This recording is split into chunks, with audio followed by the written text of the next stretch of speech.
오늘 우리가 읽은 말씀은 남유다에서 말씀의 사역을 한 예레미야 선지자에게 하나님께서 주신 말씀입니다. 3절 상반절을 보면 하나님께서 예레미야 선지자에게 너는 내게 부르짖으라 이렇게 말씀하고 계십니다. 하나님께서 선지자에게 또 더 나아가서 하나님의 백성들에게 내게 부르짖으라 기도하라 이렇게 말씀하시는 것은 너무나 당연하고 상식적인 이야기인 것 같습니다.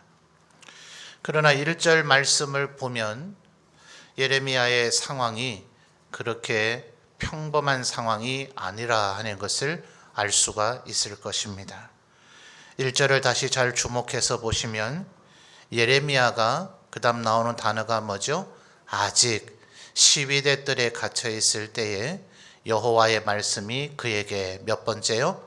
두 번째로 임했다 그럽니다. 자, 예레미야가 지금 어디에 있다 합니까? 시위대 뜰에 그 다음 뭐라고 표현하죠? 갇혀 있다고 얘기합니다.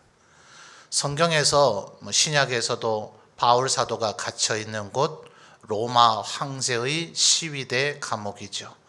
이 경우는 남유다 왕실의 감옥이겠습니다만 시위대는 흔히 왕의 최측근 친위 부대를 얘기하죠. 그러니까 그들이 지금 운용하고 있는 감옥이라 하는 것은 왕이 직접 명령 내리고 왕이 직접 통과하는 그런 감옥을 얘기합니다. 말하자면 왕이 직접 신문하고 친국을 해야 될 정도의 소위 중죄인들을 가두어 놓는 감옥을 이야기하고 있는 거예요.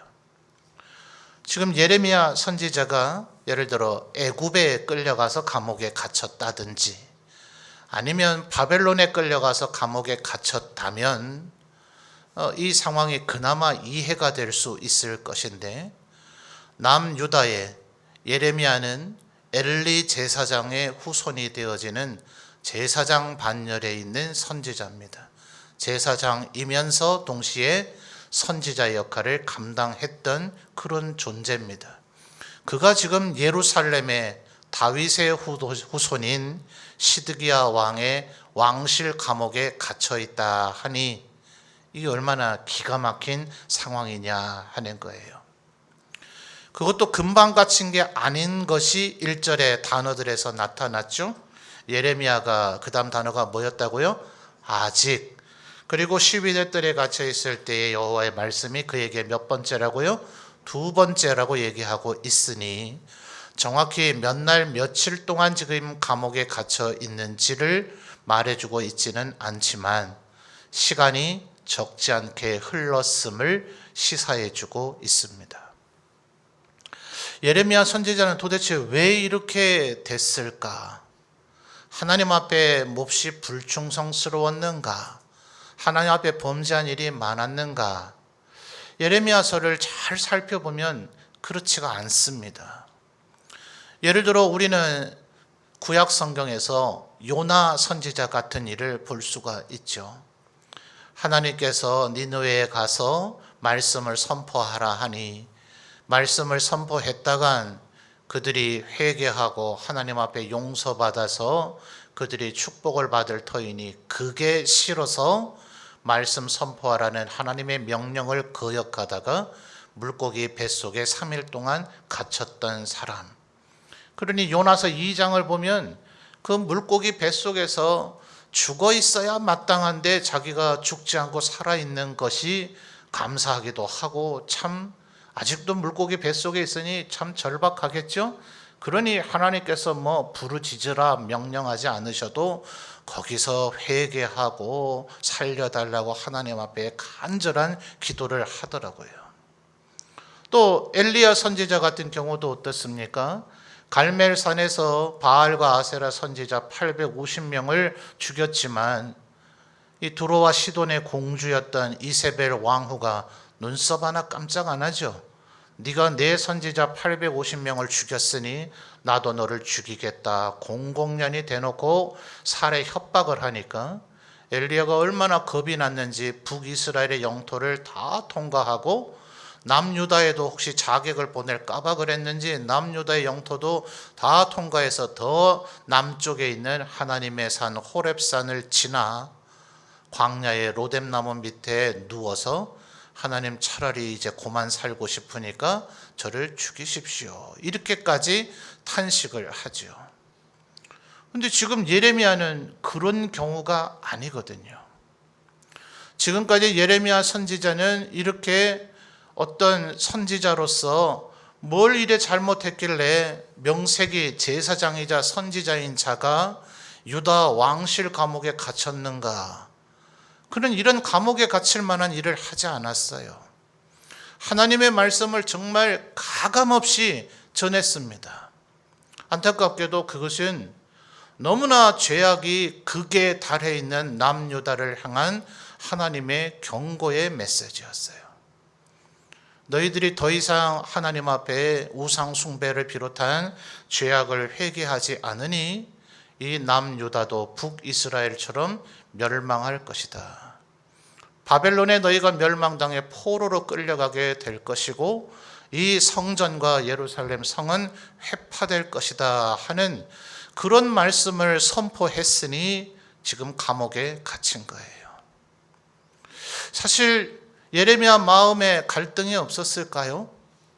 여러분, 선지자가 사람들에게 좋은 말 해야 반응이 좋잖아요.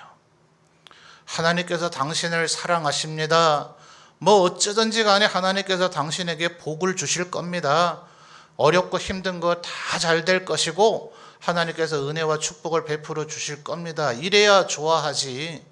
그렇게 살다가는 죽습니다. 멸망합니다. 이런 얘기 듣고 좋아할 사람이 어디 있어요? 여러분, 한번 여러분의 가족들이나 여러분의 인간관계를 한번 생각해 보세요. 여러분의 가족이라든지 정말 못된 친구 말고 말입니다. 그건 사실 친구 아니죠. 정말 친한 친구, 나를 위해서 뭐라도 해줄 수 있는 그런 친한 친구라든지 스승님이라든지 직장의 상사나 동료라든지 그분들조차도 여러분에게 뼈아픈 직언, 올곧은 소리를 해주는 게 좋습니까? 그래도 좀 듣기 좋은 소리 해주는 게 좋습니까? 오죽하면 우리말의 격언 가운데에도 듣기 좋은 소리도 뭐 두세 번이다 그러잖아요. 듣기 좋은 소리도 그런데 귀에 거슬리는 소리를 자꾸 하면 그걸 좋아할 사람이 누가 있겠어요? 또 말하는 사람이 그 사람의 지금 반응이 어떤지 그걸 모릅니까? 바보가 아닌 다음에는 다 알죠. 우리가 지금 목사인 제가 하고 있는 이런 걸 설교라 그러잖아요. 설교는 어떻게 해야 되냐, 설교는 어떻게 구성하며 또 어떻게 전달해야 되나, 뭐 이런 것을 다루는 게 소위 설교학입니다. 이 설교학에서는 이런 얘기를 해요. 설교를 시작한 지 3분에서 5분 사이에 설교를 듣는 청중의 눈길과 마음을 사로잡지 못하면 그 설교는 이미 실패한 거다. 그 3분과 5분 사이에 이미 설교를 듣는 대중들의 그 마음이 지금 은혜를 받고 있는지 귀에 거슬리는지 거부감을 갖고 있는지 드러날 것이다 라고 얘기를 해요. 그러니 뭐 10개 물속은 알아도 한 길 사람 마음속은 모른다 했으니 제가 뭐 여러분의 마음을 속속들이 알기야 합니까마는 이런 설교학에서 얘기하는 얘기들을 보면 어느 정도 짐작이 되죠. 그러니 어느 선지자, 어느 제사장 또 혹은 현대에서는 어느 목사라도 조금 성도들이 듣고 좋아할 만한 얘기를 하고 싶지 않겠어요? 그런데 예레미야는 결국 이와 같은 사역을 감당하다가 바벨론의 이스라엘이 멸망당했을 때 일부는 포로로 잡혀가지만 일부는 유대 땅에 잔류하게 되어지고 하나님의 말씀을 불순종하면서 끝까지 바벨론하고 싸워보겠다는 이들은 애굽으로 도망가면서 예레미야까지 긁으로 끌고 가버립니다.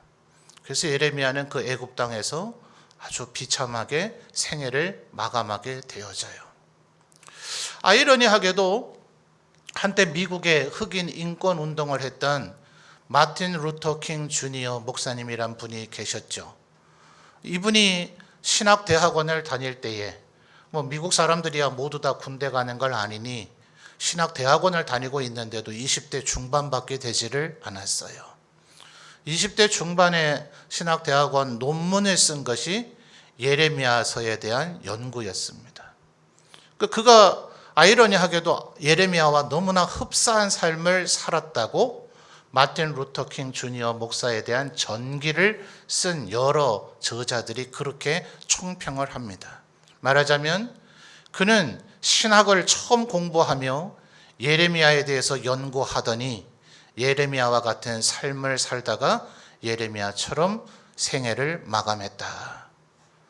사실 신학대학원을 들어와서 목회자가 되고자 하는 사람들은 다 그렇게 해보고 싶지 않겠어요?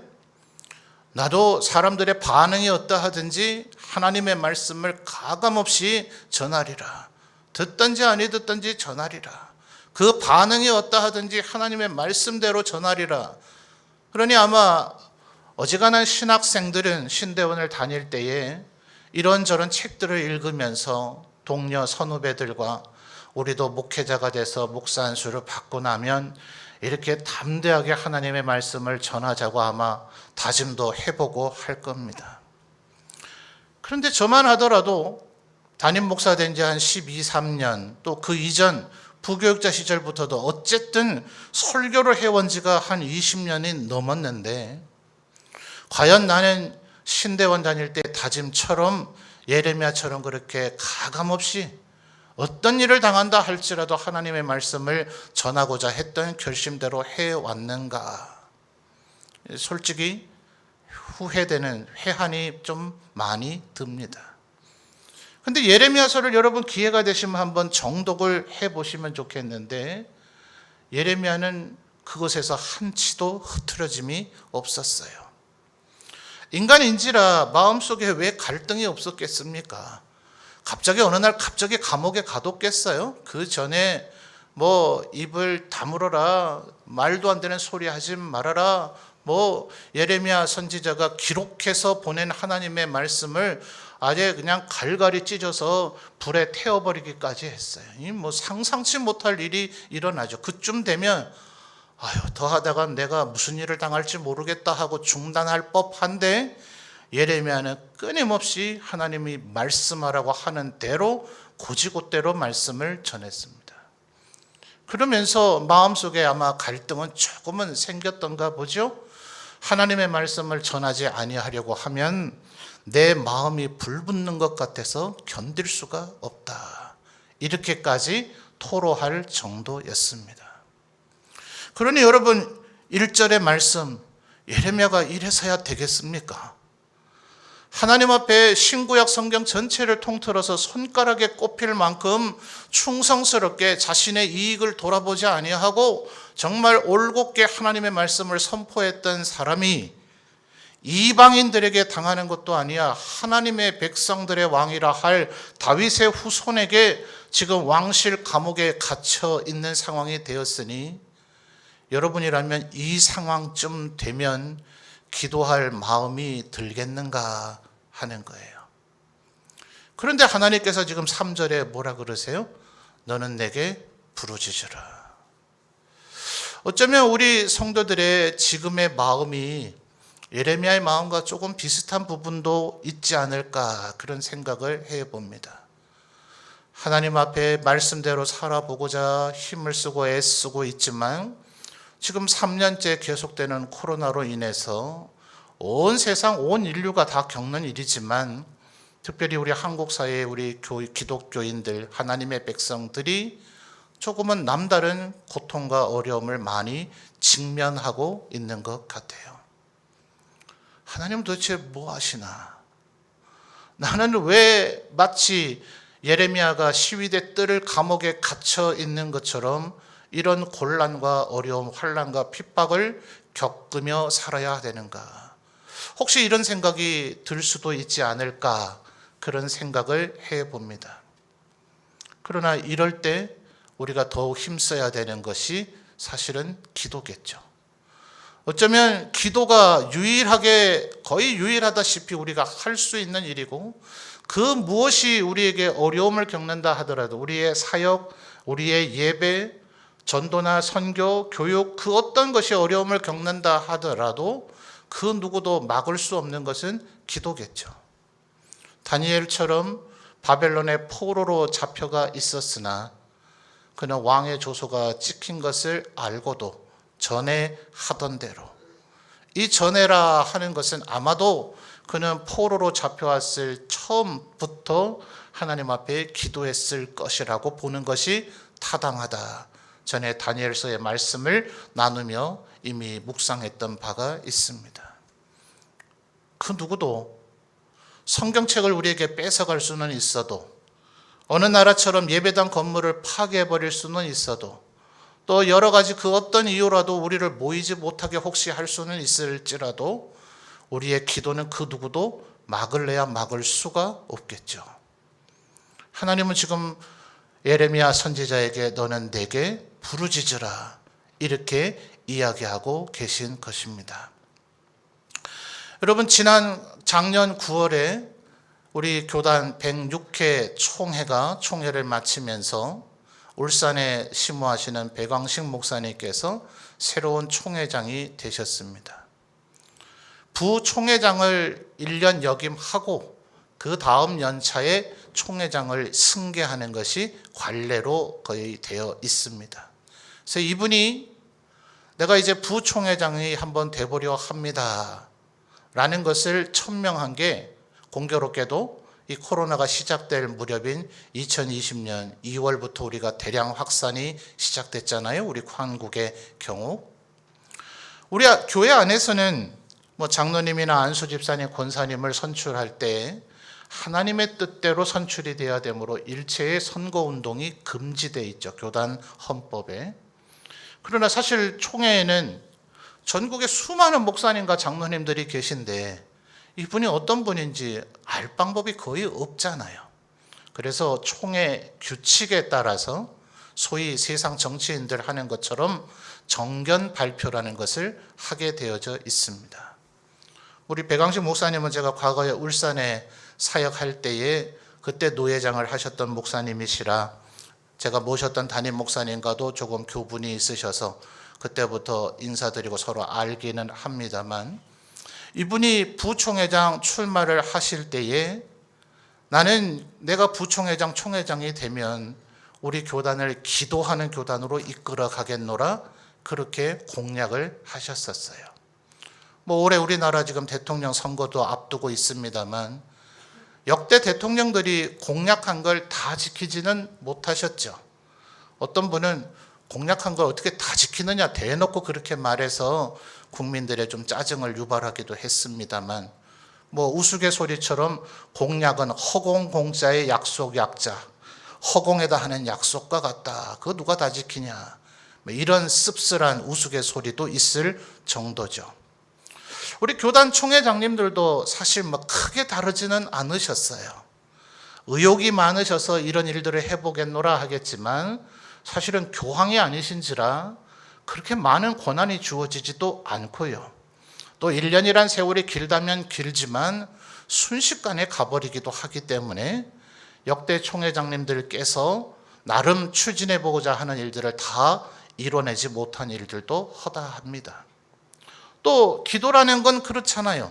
어떻게 보면 늘상 해오던 일이고 너무나 익숙한 일이라서 우리들이 잘 그렇게 중요시하지 여기지 않는 일인지라 기도하는 교단을 만들겠다, 기도하는 교단으로 이끌어가겠다. 어쩌면 총회장에 출마하시는 분의 공약치고는 조금 허망하고 좀 무의미하고 연약해 보이기까지 하다고 말하는 총대들도 있었을 정도였습니다. 그런데 배 목사님은 그 옛날부터도 원래 기도하기로 좀 유명하신 분이셨는데 총회장 되시고 나자 행보가 아주 치밀하게 움직여지고 있어요. 제가 공교롭게도 올해 우리 노회 서기를 하고 있어서 총회에서 내려오는 모든 공문들은 일단 제게 왔다가 제가 노회장님께 보고를 하고 노회 산하 모든 교회에 전파를 합니다. 그러니 지금 이 총회에서 시행하는 은혜로운 동행 기도회가 얼마나 치밀하게 이루어지고 있는지 몰라요. 모든 노회에서 행하고 있는 기도회를 계획을 보고하고 또 실시한 그 사진이나 동영상 순서지들을 총회에 보고하도록, 역대 여느 총회장님들 이렇게까지는 안 하셨거든요. 그냥 거의 자유에 맡기셨어요. 그런데 올해는 누가 안 하려고 하기야 하겠습니까마는 안 하고는 못 빼기도록 지금 그렇게 타이트하게 쪼여가고 있어요. 이미 영남 지역 전체 혹은 경북 혹은 경남 도 단위로 이제 노회 단위로 지금 전국에, 우리 성도님들은 잘 모르실 수 있겠습니다만 우리 장로님들은 아마 종이 신문을 통해서 전국의 은혜로운 동행 기도회가 지금 계속 이어지고 있음을 이미 알고 계실 거예요. 성도님들도 궁금하시면 기독신문이라는 사이트를 찾아 홈페이지에 들어가 보시면 전국 우리 교단의 형제 교회들, 노회들이 어떻게 기도하고 있는지가 나타나고 있습니다. 지금은 지역 도 단위 혹은 지역 영남, 호남, 서울, 중부권 단위 내지는 노회 단위로 기도회가 지금 진행되고 있고, 아마 전국의 개교회는 15,000 이상 정도가 되는지라 이 교회까지 다 시행하게 하기는 조금은 무리가 될 수 있겠죠. 그래서 교회 단위까지로 확산되기를 희망한다, 이 정도의 권면을 하셨어요. 그래서 우리 노회는 지금 3월 31일로 날짜를 정하고 있고 1월 23일에는 경상북도가 구미상목교회에서 모여서 함께 기도회도 했습니다. 교회는 어떤 면에서는 권고사항이고 선택사항이라 볼 수도 있겠지만 우리 장로님들의 마음도 간절히 기도하기를 원하셔서 이번 금요일을 우리가 날을 정해놓고, 앞에 현수막이 보이시죠? 은혜로운 동행 기도회는 총회가 제시한 제명입니다만 우리 교회는 제가 신년 감사 예배와 신년 비전 기도회를 하면서 바울 사도가 디모데에게 안수하여서 너의 은사가 다시금 불릴 듯 하기를 원했던 그 마음을 하나님께서 계속 제게 주셔서 우리 교회 자체적으로는 우리 교회를 위해서 구석구석 우리의 모든 사역들을 가지고 이번 금요일에 한번 기도회로 모이려고 합니다. 여느 달에 하던 기도회하고는 조금 다르게 규모를 갖춰서 기도를 하려고 해요. 그러니 우리 성도님들도 이 한 주간 먼저 마음의 준비를 하시고 금요일에 할 수 있는 대로 최선을 다해 모여서 하나님 앞에 간절히 기도하는 우리 모든 성도들이 되시기를 부탁을 드립니다. 우리가 기도하면 과연 정말 무슨 일이 벌어집니까? 지금 예레미야처럼 1절에 시위대 감옥들에 갇혀 있는데 3절에 너는 내게 부르짖으라 하는 이 말씀, 하나님의 명령이 예레미야에게 조금 허망하게 들리지는 않았을까요? 아니, 감옥에서부터 좀 꺼내주시고 그런 얘기 하시든지요, 이런 생각이 들지 않았을까 말입니다. 그러니 2절을 한번 주목해 보십시오. 2절 여러분이 한번 다시 읽어 보실까요? 시작.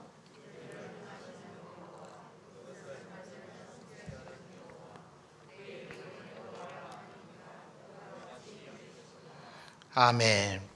하나님께서 예레미야나 우리의 이런 마음을 아시고 너는 내게 부르짖으라 3절에 그 얘기를 하시기 전에 하나님께서 하나님이 어떤 분이신가를 본인 입으로 직접 설명하십니다. 3번 반복해서 말씀하시죠. 첫째는 뭐라고요? 일을 행하시는 여호와. 두 번째요, 그것을 만들며 성취하시는 여호와. 근데 세 번째가 좀 이상하죠. 그의 이름을 여호와라 하는 이가 이와 같이 이르시도다. 여호와라는 이름을 갖고 계신 게 뭘 어땠단 말입니까? 여호와라고 하는 이 하나님의 존칭, 호칭은 출애굽기에서 처음 나타나죠. 모세에게 너는 이제 애굽 땅에 가서 바로에게 내 백성을 내어놓으라 라고 얘기하라 명령하시니 모세도 그때 하나님을 처음 뵙는지라 내 동족 이스라엘 백성들에게 내가 도대체 누가 나를 보냈다고 얘기해야 됩니까? 라고 얘기하니 하나님께서 나는 스스로 있는 자다. 아브라함의 하나님, 이삭의 하나님, 야곱의 하나님이다. 이렇게 이야기를 하십니다. 우리 한글말로 번역하다 보니 나는 스스로 있는 자다 이렇게 된 그 히브리 글자는 4글자로 되어져 있는데 이 말의 의미가 뭘까? 영어 역본들이 조금은 더 의미를 알 수 있도록 번역을 해놓은 것 같아요. 대부분의 역본이 I am that I am 혹은 I am who I am 이렇게 되어 있는데 이것은 하나님께서 바로 존재 자체이시다 이런 의미가 되죠. 하나님이 천하 만물을 창조하셨죠. 그러니 해와 달과 별들도 동물과 식물들도 우리 인간들도 기고 동작하는 모든 존재들이 하나님으로 말미암아 존재하게 되어졌죠. 그러니 하나님을 존재의 원인자, 하나님이 바로 존재 자체이다. 하나님께서 계심으로 다른 모든 이들이 존재할 수 있게 되었죠. 그러니 하나님이 존재의 근원이자 존재 그 자체입니다. 다른 말로 하면 바로 여호와라는 이 호칭 자체가 하나님께서 창조주이심을 드러내는 표현이고 창조주이시고 존재의 근원이시기 때문에 모든 것을 만드실 수도 폐하시거나 멸하실 수도 있는 능력, 전능하신 하나님이 되시는 거예요.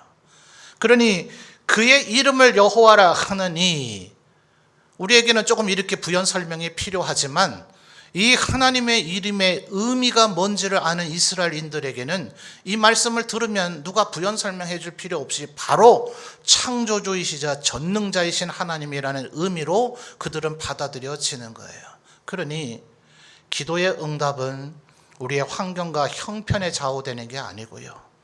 우리가 얼마나 많이 모이냐로 결정되는 게 아니고요. 우리가 얼마나 오랜 시간을 기도하느냐, 얼마나 열정적으로 기도하냐, 얼마나 큰 소리로 기도하냐, 우리의 목이 쉬었냐로 결정되는 게 아니라 2절에 뭐라고요? 이를 만드시는 여호와, 그것을 만들며 성취하시는 여호와, 그의 이름을 여호와라 하시는 이가 우리의 기도를 들으기를 원하시고 우리에게 기도를 명령하시는 분이기 때문에 우리의 기도가 응답되어질 줄 믿습니다. 그러니 여러분 3절에 하나님께서 너는 내게 부르짖으라 라고 얘기하시면서 그 뒤에 뭐라고 하시는가? 3절 다시 한번 여러분 읽어봐 주실까요? 시작.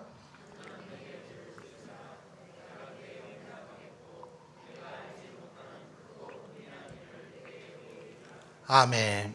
자, 하반절을 보니 크고 은밀한 일을 내게 보이겠다 얘기하셨어요. 도대체 이게 뭘까요? 자, 이 예레미야 33장에 10절과 11절이 두 절이 하나로 합절이 되어져 있습니다. 거기를 여러분 마지막으로 한번 읽어보겠습니다. 10절과 11절의 합절 읽어주세요. 시작.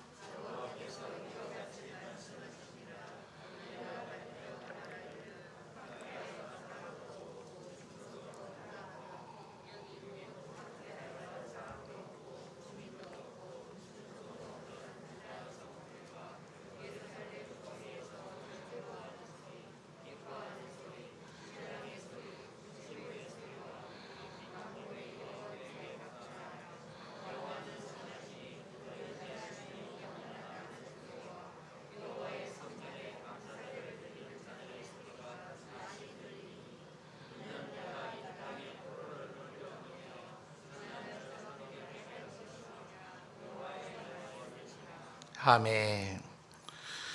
지금 이때는 1절에서 얘기한 예레미야가 아직 시위대 뜰에 갇혀 있을 때는 이 남유다가 바벨론에 멸망하기 직전입니다. 지금 바벨론의 군대가 와서 예루살렘을 포위하고 있는 상황이에요. 이제 곧 멸망당할 것입니다. 이미 포위된 지 시간이 오래됐기 때문에 심지어 자신의 자식을 잡아먹는 일까지 생겼을 정도입니다. 이제 이 예루살렘은 성전이 무너질 것이고 성벽은 파괴될 것이고 말 그대로 다시는 재건되지 못할 것 같은 폐허와 쑥대밭이 될 것입니다. 그런데 10절에 하나님께서 뭐라고 얘기하십니까? 이 유다 성읍과 예루살렘에 즐거워하는 소리가 울려 퍼지게 될 것이다. 기뻐하는 소리가 울려 퍼지게 될 것이다. 신랑과 신부의 소리. 신랑과 신부의 소리 왜 나겠어요? 결혼할 만하니 이제 결혼하는 거죠. 정말 죽을 것 같은 고통과 시련 가운데 결혼식 할 수 있겠습니까? 어렵잖아요. 지금도 살기 어려우니 결혼을 포기한다 하는 그런 말이 회자되는 시대를 살고 있지 않습니까? 그런데 신랑과 신부의 소리, 그 다음이 더 중요하죠. 만군의 여호와께 감사하라. 여호와는 선하시니 그 인자하심이 영원하다 하는 소리가 들릴 것이고, 하나님의 성전에 곧 파괴될 것인데 그 성전이 벌써 재건될 것임을 하나님은 염두에 두시고, 그 성전에서 감사제를 드리는 이들의 소리가 다시 들리게 될 것이니 너희들이 포로 되기 전처럼 될 것이다. 이게 하나님께서 요때의 예레미야에게 얘기하시는 크고 은밀한 일입니다. 10절 11절에 얘기하는 이 얘기는 불가능하다 하는 그 일이 가능하게 될 것이다. 이것이 이름을 여호와라 하시는 이가 우리에게 보이실 크고 은밀한 일입니다. 그러니 우리는 기도해야 할 이유가 충분하지 않습니까? 지금 우리가 비록 예레미야와 같이 시위대 뜰에 갇혀있는 것과 같은 형편이라 할지라도, 말씀대로 살다가 너무나 곤고하고 힘들고 어려운 상황이라 할지라도 주님이 나를 부르시고 내 기도를 들으시겠다, 응답하시겠다 하시니 우리는 주님 앞에 나와 마땅히 기도할 이유가 있는 줄 믿습니다. 사랑하는 성도 여러분, 이 일은 저와 장로님들만 해서 될 일이 아닐 것입니다. 우리 모든 성도들이 한 마음으로 힘써 모여서 그날 간절히 기도함으로 하나님의 은혜와 축복을 누리시는 성도들이 되시기를 바랍니다. 아니 교회를 위해서 기도한다면서요. 교회를 위해서 기도하면 내 가정의 문제가 해결이 되나요? 여러분, 미국을 건국한 청교도들이 유럽에서 자신의 삶의 터전을 다 버려두고 대륙을 배를 타고 건넜습니다. 죽음의 항해였어요. 아브라함처럼 자신의 친척 본토 아비의 집을 다 떠나 오직 신앙생활 잘해보고자 그들은 대륙의 바다를 건넜습니다. 그리고 정착촌을 짓기 시작할 때에 제일 먼저 예배당을 지었다 하죠. 예배당은 2층 구조로 되어져 있어서 1층은 그 마을 촌락의 바깥으로 통과하는 게이트, 관문이 되었고, 2층 공간이 예배드리는 공간, 그 촌락 제일 중앙에 학교를 두 번째로 세우고, 그리고 세 번째로 개인 집들을 짓기 시작했다 해요. 목책으로 둘려있는 그 마을 촌락 울타리 밖으로 이제 농사를 지어야 될 밭이 있기 때문에 일터로 나가려면 반드시 교회 예배당 건물을 통과해야 되고, 일을 마치고 가정 집으로 휴식하러 되돌아올 때에 또다시 예배당 건물을 통과해야 되는 구조로 내 인생 삶의 모든 것을 하나님 중심으로 살겠다고 다짐하며 촌락을 만들었을 때 불과 200년 역사를 갖고 있는 미국이 전 세계를 호령하는 나라가 되었지 않습니까? 여러분, 종교개혁이 일어났을 때 우리의 신앙의 선조들은 그래서 우리에게 수많은 표들을 남겨주었지만 그 중에 특별히 우리 교단이 중요시하는 표가 하나님 중심, 교회 중심, 말씀 중심이죠. 하나님 중심으로 또 하나님 앞에 간절히 기도하며 내 신앙을 바르게 하며 살면 마태복음 6장 33절에서 주님 약속하신 대로 너희는 먼저 하나님의 나라와 그의 의를 구하면 너희의 먹고 마시며 입는 모든 것은 내가 책임지겠다 하신 약속을 우리에게 이루어 주실 줄 믿습니다. 그러므로 우리의 모든 성도들의 심령이 다시 풀릴 듯하도록 뜨겁게 되기를 소원하며 우리가 함께 모여 한 마음으로 합심해서 기도할 때에 우리 성도들의 개인과 가정의 문제들을 하나님께서 해결하시고 응답해 주시고 축복하여 주실 줄 믿습니다. 이 믿음으로 한 주간 마음에 준비하여 금요일 저녁에 함께 모여서 함께 간절히 기도하는, 그리고 은혜와 축복을 받아 누리는 모든 성도들이 되시기를 바랍니다.